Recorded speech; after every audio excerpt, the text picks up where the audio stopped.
ਸਤਿ ਸ਼੍ਰੀ ਅਕਾਲ ਜੀ ਸਾਰਿਆਂ ਨੂੰ। ਸਵਾਗਤ ਆ ਤੁਹਾਡਾ ਸਾਡੇ ਚੈਨਲ ਕਿਤਾਰੇ ਸਟੂਡੀਓ 'ਤੇ। ਅੱਜ ਮੈਂ ਜਿਹੜੇ ਟੌਪਿਕ 'ਤੇ ਵੀਡੀਓ ਲੈ ਕੇ ਆਇਆ ਉਹ ਸ਼ਾਇਦ ਇੰਟਰਸਟਿੰਗ ਰਹੂਗਾ ਤੁਹਾਡੇ ਲਈ, ਕਿਉਂਕਿ ਜਦੋਂ ਦਾ ਸਾਡਾ ਕੈਨੇਡਾ ਵੀਜ਼ਾ ਲੱਗਿਆ ਜਾਂ ਜਦੋਂ ਦੇ ਅਸੀਂ ਕੈਨੇਡਾ ਆਏ ਹਾਂ ਤਾਂ ਜਿੰਨੇ ਵੀ ਫੋਨਸ ਆਏ ਆ ਜਾਂ ਜਿੰਨੇ ਵੀ ਲੋਕਾਂ ਨਾਲ ਗੱਲ ਹੋਈ ਆ ਤਾਂ ਸਭ ਤੋਂ ਵੱਧ ਜਿਹੜਾ ਕੁਐਸਚਨ ਪੁੱਛਿਆ ਗਿਆ ਉਹ ਇਹੀ ਪੁੱਛਿਆ ਗਿਆ ਕਿ ਤੁਹਾਡਾ ਵੀਜ਼ਾ ਕਿੱਦਾਂ ਲੱਗਿਆ ਜਾਂ ਤੁਹਾਡੀ PR ਤੁਹਾਨੂੰ ਕਿੱਦਾਂ ਮਿਲੀ ਇੰਡੀਆ ਤੋਂ ਹੀ। ਸੋ ਇਸੇ ਟੌਪਿਕ 'ਤੇ ਮੈਂ ਵੀਡੀਓ ਬਣਾ ਰਿਹਾ ਅੱਜ ਕਿ how we get our PR from India. So basically ਦੋ ਮੇਨ ਪ੍ਰੋਸੀਜਰਸ ਹੈਗੇ ਆ ਜਿਹਦੇ ਨਾਲ ਆਪਾਂ PR ਲੈ ਸਕਦੇ ਹਾਂ। ਪਹਿਲਾ ਹੈਗਾ ਐਕਸਪ੍ਰੈਸ ਐਂਟਰੀ ਅਤੇ ਦੂਸਰਾ ਜਿਹੜਾ ਹੈਗਾ ਉਹ ਹੈਗਾ PNP ਪ੍ਰੋਗਰਾਮ। ਐਕਸਪ੍ਰੈਸ ਐਂਟਰੀ ਦੇ ਵਿੱਚ ਪਤਾ ਕਿ ਫੈਡਰਲ ਤੋਂ ਅਸੀਂ PR ਲੈਣੀ ਹੁੰਦੀ ਹੈ, ਕੈਨੇਡਾ ਗੌਰਮੈਂਟ ਤੋਂ PR ਲੈਣੀ ਹੁੰਦੀ ਹੈ ਡਾਇਰੈਕਟ, ਬਟ ਉਹ ਕਈ ਵਾਰੀ ਡਿਫੀਕਲਟ ਹੋ ਜਾਂਦੀ ਹੈ ਕਿਉਂਕਿ ਉਹਦੇ ਲਈ ਪੁਆਇੰਟ ਸਿਸਟਮ ਜਿਹੜਾ ਹੈਗਾ ਉਹ ਕਾਫੀ ਅੱਜ ਕੱਲ੍ਹ ਹਾਈ ਚੱਲ ਰਿਹਾ ਡਿਊ ਟੂ ਕੋਵਿਡ। ਕਾਫੀ ਟਾਈਮ ਉਹਨਾਂ ਨੇ ਐਕਸਪ੍ਰੈਸ ਐਂਟਰੀ ਬੰਦ ਰੱਖੀ ਆ ਤਾਂ ਹੁਣ ਜਿਹੜੇ ਪੁਆਇੰਟ ਆ ਉਹ 470 ਤੋਂ ਵੀ ਉੱਪਰ ਚੱਲ ਰਹੇ ਆ ਅਤੇ ਉਹ ਪੁਆਇੰਟ ਪੂਰੇ ਕਰਨੇ ਕਾਫੀ ਡਿਫੀਕਲਟ ਹੋ ਜਾਂਦੇ ਆ। ਕਿਤੇ ਨਾ ਕਿਤੇ ਆਪਾਂ ਲੈਕ ਕਰ ਜਾਂਦੇ ਆ, ਉਹ ਪੁਆਇੰਟ ਨਹੀਂ ਪੂਰੇ ਹੁੰਦੇ। ਤਾਂ ਦੂਜਾ ਜਿਹੜਾ ਪ੍ਰੋਸੀਜਰ ਹੈਗਾ ਕੈਨੇਡਾ PR ਲੈਣ ਦਾ ਇੰਡੀਆ ਤੋਂ ਉਹ ਹੈਗਾ PNP। PNP ਦੀ ਫੁੱਲ ਫਾਰਮ ਹੈਗੀ ਹੈ ਪ੍ਰੋਵਿੰਸ਼ੀਅਲ ਨੋਮੀਨੇਸ਼ਨ ਪ੍ਰੋਗਰਾਮ। ਇਸੇ ਪ੍ਰੋਗਰਾਮ ਦੇ ਵਿੱਚ ਹੀ ਜਾਂ ਇਸੇ ਪ੍ਰੋਸੀਜਰ ਨੂੰ ਫੋਲੋ ਕਰਕੇ ਹੀ ਅਸੀਂ ਆਪਣੀ PR ਲਈ ਹੈਗੀ ਆ ਅਤੇ ਇਹਦਾ ਹੀ ਮੈਂ ਤੁਹਾਨੂੰ ਅੱਜ ਪੂਰਾ ਸਿਸਟਮ ਦੱਸੂਗਾ ਜਾਂ ਪੂਰਾ ਪ੍ਰੋਸੀਜਰ ਦੱਸੂਗਾ ਕਿ PNP ਦੇ ਵਿੱਚ ਜੇ ਤੁਸੀਂ ਅਪਲਾਈ ਕਰਨਾ ਹੈਗਾ ਤਾਂ ਕਿੱਦਾਂ ਤੁਸੀਂ ਅਪਲਾਈ ਕਰ ਸਕਦੇ ਹੋ। ਸਭ ਤੋਂ ਪਹਿਲਾਂ ਮੈਂ ਦੱਸ ਦੇਵਾਂ ਕਿ ਹਰ ਪ੍ਰੋਵਿੰਸ ਦਾ ਅਲੱਗ-ਅਲੱਗ PNP ਚੱਲਦਾ, ਹਰ ਪ੍ਰੋਵਿੰਸ ਅਲੱਗ-ਅਲੱਗ ਆਪਣੇ ਡਰਾਜ਼ ਕੱਢਦੀ ਆ। ਤਾਂ ਜੇ ਆਪਾਂ ਚੈੱਕ ਕਰਨਾ ਕਿ ਕਿਹੜੀ ਪ੍ਰੋਵਿੰਸ ਦੇ ਵਿੱਚ ਅਸੀਂ ਐਲੀਜੀਬਲ ਹੈਗੇ ਹਾਂ ਜਾਂ ਕਿੱਥੇ ਅਸੀਂ ਜਾ ਸਕਦੇ ਹਾਂ ਤਾਂ ਦੋ ਚੀਜ਼ਾਂ ਤੁਹਾਨੂੰ ਮੇਨ ਚੈੱਕ ਕਰਨੀਆਂ ਪੈਣੀਆਂ। ਇੱਕ ਹੈਗਾ ਜਿਹੜਾ NOC ਨੰਬਰ, ਜਿਹਨੂੰ ਆਪਾਂ ਨੌਕ ਕੋਡ ਵੀ ਕਹਿ ਦਿੰਦੇ ਆ, ਕਿ ਤੁਹਾਡੇ ਪ੍ਰੋਫੈਸ਼ਨ ਦੇ ਰਿਲੇਟਡ ਜਾਂ ਤੁਹਾਡੇ ਪ੍ਰੋਫੈਸ਼ਨ ਦੇ ਅਕੋਰਡਿੰਗ ਕਿਹੜੀ ਪ੍ਰੋਵਿੰਸ ਡਰਾਅ ਕੱਢ ਰਹੀ ਆ। ਤਾਂ ਉਹਦੇ ਲਈ ਤੁਸੀਂ ਕੀ ਕਰ ਸਕਦੇ ਹੋ ਕਿ ਜਿਹੜੇ ਪਿਛਲੇ ਡਰਾਜ਼ ਹੈਗੇ ਆ, ਜਿਹੜੇ 1-2 ਮਹੀਨਿਆਂ ਜਾਂ 3 ਮਹੀਨਿਆਂ ਦੇ ਵਿੱਚ ਕਿਸੇ ਵੀ ਪ੍ਰੋਵਿੰਸ ਨੇ ਡਰਾਜ਼ ਕੱਢੇ ਹੈਗੇ ਆ, ਉਹ ਨੌਕ ਕੋਡ ਤੁਸੀਂ ਚੈੱਕ ਕਰ ਸਕਦੇ ਹੋ ਕਿ ਕਿਹੜੇ ਨੌਕ ਕੋਡ ਦੇ ਉਹ ਡਰਾਜ਼ ਕੱਢ ਰਹੀ ਆ। ਐਂਡ ਉਹ ਜਿਹੜੇ ਪ੍ਰੋਫੈਸ਼ਨ ਦੇ ਜਿਹੜੀ ਵੀ ਪ੍ਰੋਵਿੰਸ ਤੁਹਾਡੇ ਰਿਲੇਟਡ ਪ੍ਰੋਵਿੰਸ ਦੇ ਜਿਹੜੀ ਵੀ ਪ੍ਰੋਵਿੰਸ ਡਰਾਜ਼ ਕੱਢ ਰਹੀ ਆ, ਤੁਹਾਨੂੰ ਉਸੇ ਪ੍ਰੋਵਿੰਸ ਨੂੰ ਫੋਲੋ ਕਰਨਾ ਚਾਹੀਦਾ।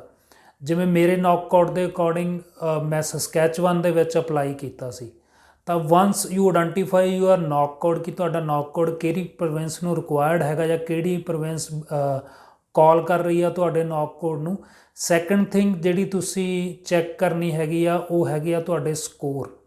ਕਿਉਂਕਿ ਸੇਮ ਵਿਦ ਫੈਡਰਲ ਗੌਰਮੈਂਟ ਜਿੰਨੀਆਂ ਵੀ ਪ੍ਰੋਵਿੰਸਸ ਹੈਗੀਆਂ ਉਹ ਵੀ ਡਰਾਅ ਕੱਢਦੀਆਂ ਅਤੇ ਉਹ ਡਰਾਅ ਜਿਹੜੀਆਂ ਕੱਢਦੀਆਂ ਹੈਗੀਆਂ ਉਹ ਉਹਨਾਂ ਦਾ ਡਿਫਰੈਂਟ ਪੈਰਾਮੀਟਰਸ ਆ, ਡਿਫਰੈਂਟ ਸਕੋਰ ਦੇ ਉੱਪਰ ਉਹ ਆਪਣੇ ਡਰਾਜ਼ ਕੱਢਦੀਆਂ ਹੈਗੀਆਂ ਸਾਰੀਆਂ ਪ੍ਰੋਵਿੰਸਸ।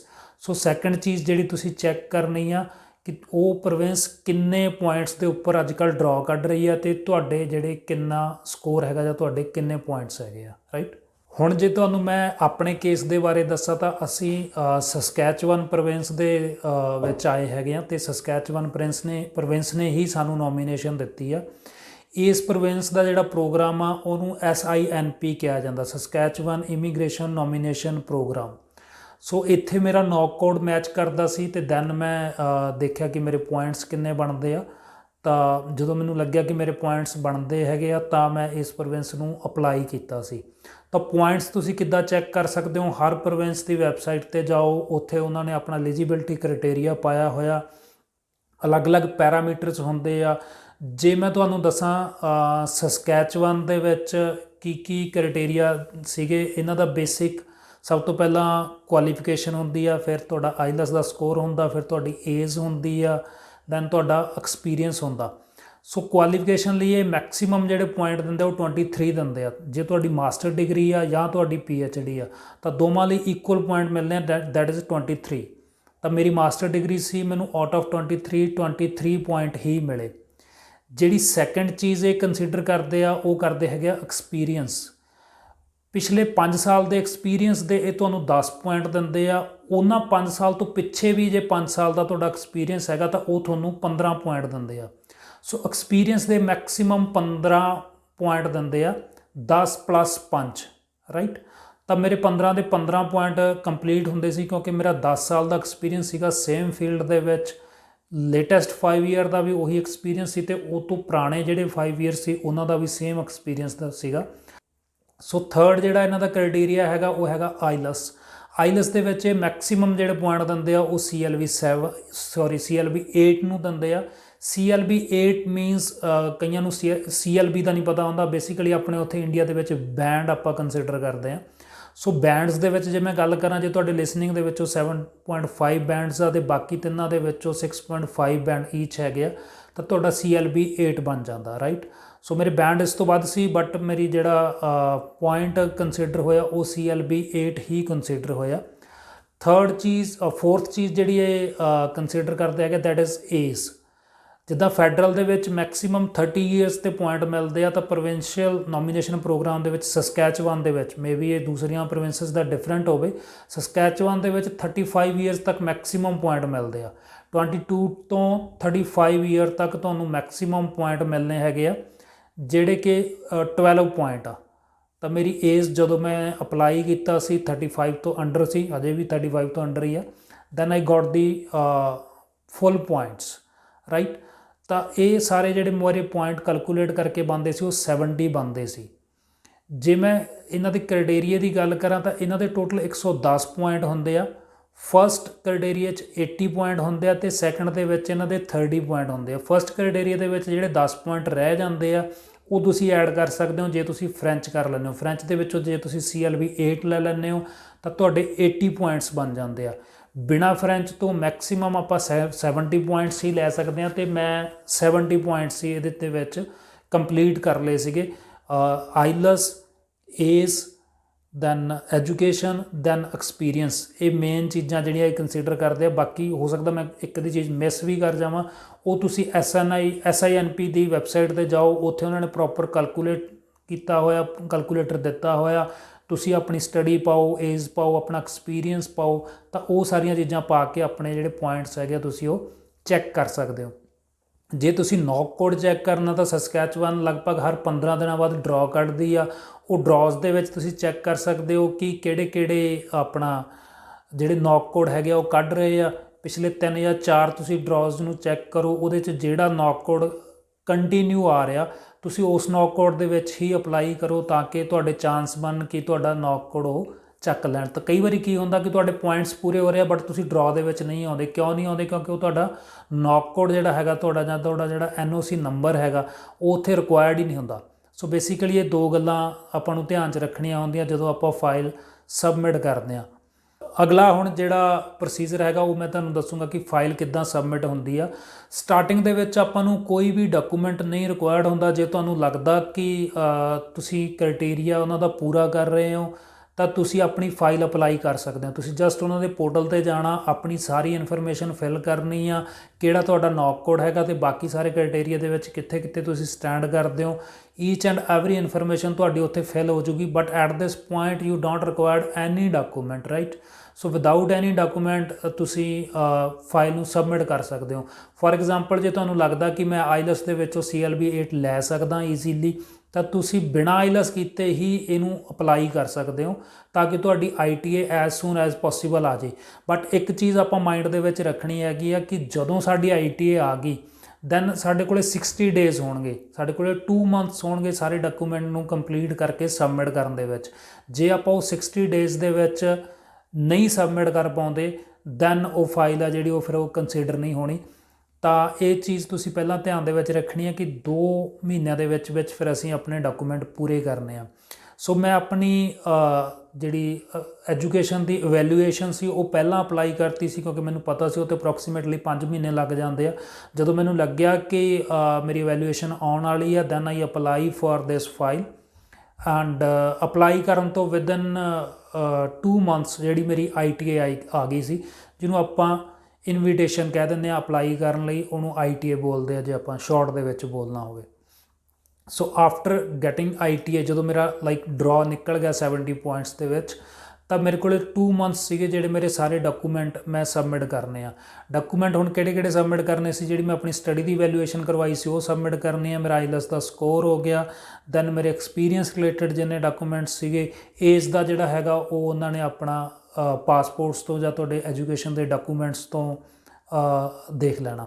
ਸੋ ਇੱਕ ਹੋਰ ਇੰਪੋਰਟੈਂਟ ਗੱਲ ਆ ਜਿਹੜੀ ਸਸਕੈਚਵਾਨ ਦੇ ਵਿੱਚ ਜਾਂ SINP ਦੇ ਵਿੱਚ ਕੰਸੀਡਰ ਆਪਾਂ ਕਰਦੇ ਹਾਂ, ਜਾਂ ਇਹਨਾਂ ਦੀ ਜੋ ਡਿਮਾਂਡ ਹੈਗੀ ਆ, ਉਹ at the time of file submission ਤੁਹਾਨੂੰ ਫੰਡਸ ਸ਼ੋ ਕਰਨੇ ਪੈਂਦੇ ਆ, ਔਰ ਉਹ ਫੰਡਸ ਉਸ ਟਾਈਮ 'ਤੇ 3 ਮਹੀਨੇ ਪੁਰਾਣੇ ਹੋਣੇ ਚਾਹੀਦੇ ਆ। ਉਹ ਫੰਡਸ ਵੇਰੀ ਕਰਦੇ ਆ ਕਿ ਕਿੰਨੇ ਬੰਦੇ ਕੇਸ ਅਪਲਾਈ ਕਰ ਰਹੇ ਆ ਜਾਂ ਕਿੰਨੇ ਬੰਦੇ ਦੀ ਫੈਮਿਲੀ ਹੈਗੀ ਆ। ਅਸੀਂ 3 ਫੈਮਿਲੀ ਮੈਂਬਰਸ ਹੈਗੇ ਸੀਗੇ, ਤਾਂ ਸਾਨੂੰ ਅਪਰੋਕਸੀਮੇਟਲੀ 12 ਤੋਂ 13 ਲੱਖ ਦੇ ਵਿੱਚ ਫੰਡਸ ਸ਼ੋ ਕਰਨੇ ਸੀ। ਉਹ ਫੰਡਸ ਪਏ ਤੁਹਾਡੇ ਅਕਾਊਂਟ ਦੇ ਵਿੱਚ ਹੀ ਆ, ਚਾਹੇ ਉਹਨੂੰ ਤੁਸੀਂ FD ਕਰਵਾ ਕੇ ਰੱਖ ਲਓ, ਚਾਹੇ ਉਹਨੂੰ ਤੁਸੀਂ ਸੇਵਿੰਗ ਦੇ ਵਿੱਚ ਰੱਖ ਲਓ, ਪਰ ਜਦੋਂ ਤੁਸੀਂ ਫਾਈਲ ਸਬਮਿਟ ਕਰਨੀ ਆ ਤਾਂ ਉਦੋਂ 3 ਮੰਥਸ ਓਲਡ ਹੋਣੇ ਜ਼ਰੂਰੀ ਆ, ਰਾਈਟ।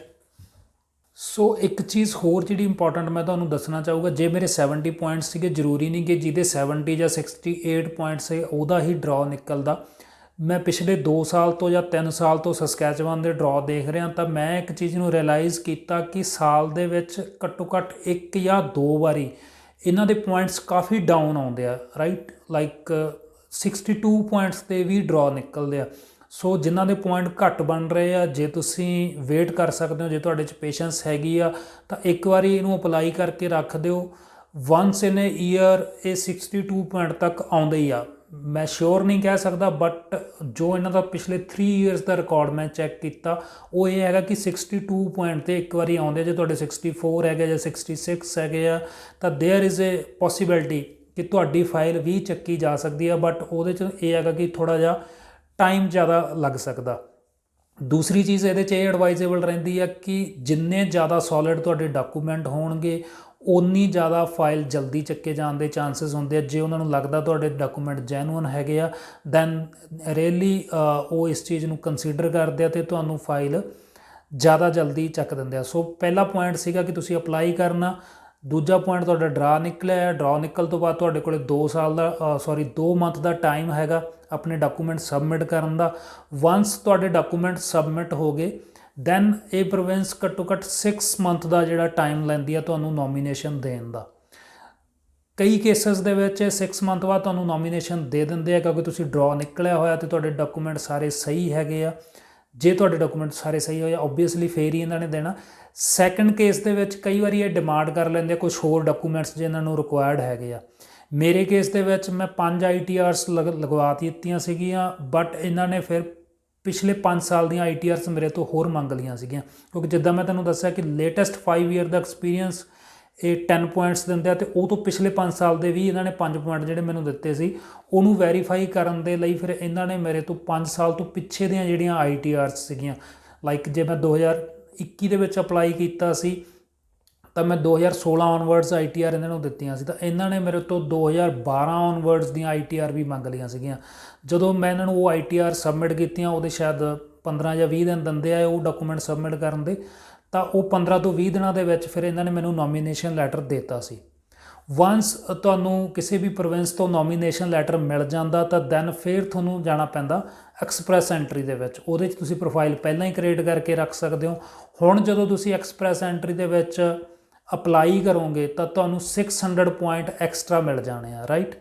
ਸੋ ਇਹ ਪੂਰਾ ਜਿਹੜਾ ਇੱਕ ਪ੍ਰੋਸੀਜਰ ਸੀਗਾ ਕਿ ਆਪਾਂ ਸਟੇਟ ਤੋਂ ਕਿੱਦਾਂ ਨੋਮੀਨੇਸ਼ਨ ਲੈਣੀ ਆ, ਮੈਂ ਉਹ ਤੁਹਾਨੂੰ ਪੂਰਾ ਐਕਸਪਲੇਨ ਕਰਤਾ, ਰਾਈਟ। ਜੇ ਤੁਹਾਨੂੰ ਇਹਦੇ ਵਿੱਚ ਕੋਈ ਡਾਊਟ ਹੋਵੇ, you can ask, you can do the comments, right. I'll try to do my best to reply your comments, ਜਿੰਨੀ ਕੁ ਵੀ ਮੈਨੂੰ ਨੌਲੇਜ ਹੈਗੀ ਆ, ਕਿਉਂਕਿ I am not a professional on this topic. ਮੈਂ ਸਿਰਫ ਆਪਣਾ ਕੇਸ ਲਾਇਆ ਸੀ, ਅਤੇ ਉਹਦੇ ਤੋਂ ਮੈਨੂੰ ਜਿੰਨੀ ਵੀ ਨੌਲੇਜ ਹੋਈ ਮੈਂ ਸੋਚਿਆ ਤੁਹਾਨੂੰ ਦੱਸਾਂ, ਕਿਉਂਕਿ ਹਰ ਬੰਦਾ ਪੁੱਛਦਾ ਕਿ ਇਹਦੇ 'ਚ ਕੀ ਪੈਰਾਮੀਟਰਸ ਹੈਗੇ ਆ, ਮੈਂ ਇਹਦੇ ਲਈ ਐਲੀਜੀਬਲ ਹੈ ਜਾਂ ਨਹੀਂ ਹੈ। ਤਾਂ ਇੰਨੀ ਕੁ ਵੀਡੀਓ ਦੇ ਨਾਲ ਤੁਸੀਂ ਸਟੇਟ ਦਾ ਚੈੱਕ ਕਰ ਸਕਦੇ ਹੈਗੇ ਹੋ ਕਿ ਸਟੇਟ ਤੋਂ ਜਿਹੜੀ ਤੁਸੀਂ ਨੋਮੀਨੇਸ਼ਨ ਲੈ ਕੇ ਆਪਦੇ 600 ਪੁਆਇੰਟ ਐਡ ਕਰਨੇ ਆ, ਉਹ ਤੁਸੀਂ ਕਰ ਸਕਦੇ ਕਿ ਨਹੀਂ ਕਰ ਸਕਦੇ, ਰਾਈਟ। ਸੋ ਅਗਲਾ ਜਿਹੜਾ ਸਟੈਪ ਹੈਗਾ ਉਹ ਹੈਗਾ ਐਕਸਪ੍ਰੈਸ ਐਂਟਰੀ ਦੇ ਵਿੱਚ ਕਿੱਦਾਂ ਫਾਈਲ ਲਾਉਣੀ ਆ, ਉਹ ਮੈਂ ਟਰਾਈ ਕਰੂੰਗਾ ਨੈਕਸਟ ਵੀਡੀਓ ਦੇ ਵਿੱਚ ਕਵਰ ਕਰਨ ਲਈ। ਸੋ ਜੇ ਤੁਹਾਨੂੰ ਇਹ ਵੀਡੀਓ ਚੰਗੀ ਲੱਗੀ and if you are interested ਕਿ ਮੈਂ ਆਪਦਾ ਚੈੱਕ ਕਰਨਾ ਕਿ ਮੈਂ ਐਕਸਪ੍ਰੈਸ ਐਂਟਰੀ ਦੇ ਵਿੱਚ ਕਿੱਦਾਂ ਕੇਸ ਲਾ ਸਕਦਾ, then please wait for next video. Thank you so much.